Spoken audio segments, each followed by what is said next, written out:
Namaskaram. Today let us study about the breadboard, how the breadboard can be used for the electrical circuit, electrical and also electronics connection circuit. So what is the use of this breadboard? Okay, so you can see here it has horizontal lines and also vertical lines. So these horizontal lines, these two are horizontal lines, are internally connected. Okay, and below here also these are horizontal lines, these are also internally connected, and here these two are vertically connected inside. Suppose if you check it backside, so you can see this connection backside. This is the above what you can see here. Below internally it will be connected like this. So here you can see that with this I will tell you. So these are horizontally connected. So you can see the horizontal line here, which is continuity, or it is shorted here. So these can be used for horizontal connection of the components. And here these are vertically connected inside. You can see here the vertical line here, so that shows that it is shorted here. And here below also it is horizontally connected. You can see here the horizontal line here.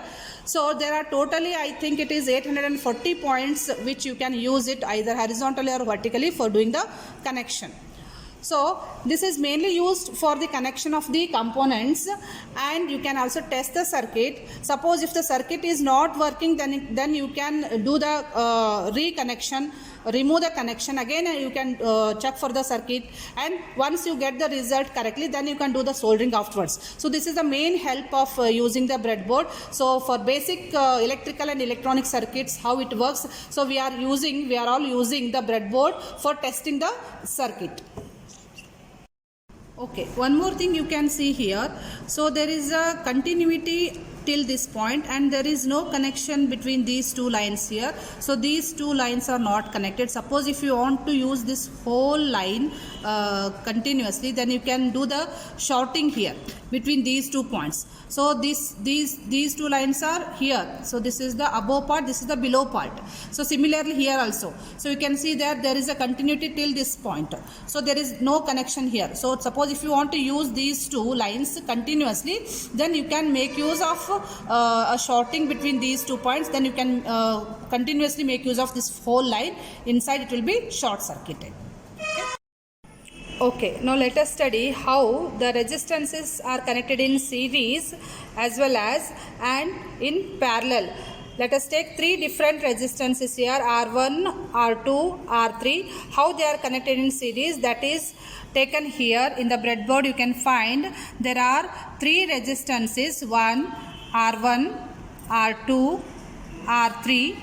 Here the first resistance end is connected in series with the second resistance. Second resistance end is connected in series with the third resistance here. You can see that the vertical here, this is vertically internally connected.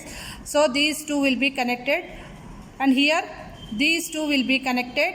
So according to this diagram, these two are connected here. These two are connected in the breadboard like this in the vertical line. So this is the connection of 3 resistances in series. Similarly, you can find the parallel connection here, R1, R2, R3, 3 different resistance. How to connect them in parallelly with the help of a breadboard, you can find here. I have taken 3 different resistance, R1, R2, R3 here.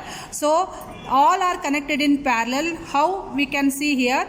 So these all 3 are taken in the same line. You can find here. You can find these all are vertically connected, and here these other ends are vertically connected in a same line. So this shows these 3 resistances are connected in parallel. The end of these 3, this side, they are connected together in a same line, and the end of this side, so they are connected in the same vertical line. You can find here. So this is the parallel connection of three resistances. And how to connect the IC here? So you have to connect the IC like this between these 2 points here, anywhere here, so that you can make use of this IC pin here. So you can connect any wire here or any component. So to first pin you can connect here. For the second pin you can connect, you can make use of these 5 points, or here for this point if you want you can connect here, or by using these 4 holes here. So like this you can do the connection with the IC here. So these are some basic connections what we are making in the breadboard. Okay, next let us see one circuit, simple circuit of the LED as well as resistance with a power supply, how this circuit is connected in the breadboard. So in the breadboard I have used the resistance and LED here and some wires to connect these components to the power supply. So normally the red color wire is used for positive connection and black color wire is used for the negative connection. You can find the positive of the power supply is connected here in the breadboard in the above line. So I have already told you the above and below lines are used for the power connection, power line. This is usually for positive connection, the above line. For the negative connection, the below line is used. So you can see this is a positive power supply connection. This line, the above line, you can use it for positive power supply connection, and the below line here, this line is used for the negative power supply connection. Now, so positive of this power supply is connected to the end of the resistance, first end of the resistance here, this one. So the positive of the power supply, I have taken this wire here, one wire here to connect the positive of the power supply to one end of this resistance here. So other end of the resistance is connected to positive of the LED here.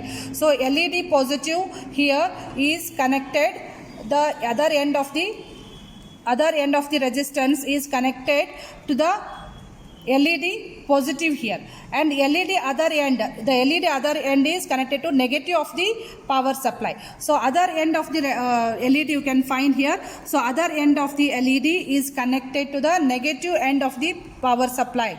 So this is the negative power supply. So this completes the circuit. So once if you are confirmed with the circuit connection, then you should switch on the power supply here. So before switching on the power supply, you should always see that this should be kept minimum here. So now I will switch on the power supply, and you can see this, the power supply is having certain voltage. So slowly I will increase the voltage. I will set it at 1 or 2 volts. You can see here initially the LED is not glowing. Suppose if I increase the voltage here, LED will start glowing. You can identify this, LED will start glowing here. You can see here the LED will glow here. It will turn on. That means the circuit is ready. Okay, initially the LED is off. Once I start increasing the voltage, you can see here the LED will start glowing here.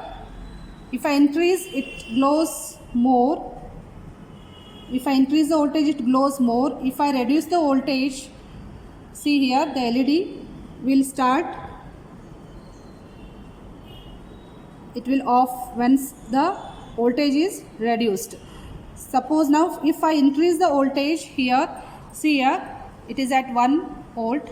If I increase the voltage, now you can see that the LED starts glowing and it brightens once the voltage is increased. Now if I reduce the voltage, you can see the brightness will reduce. See here.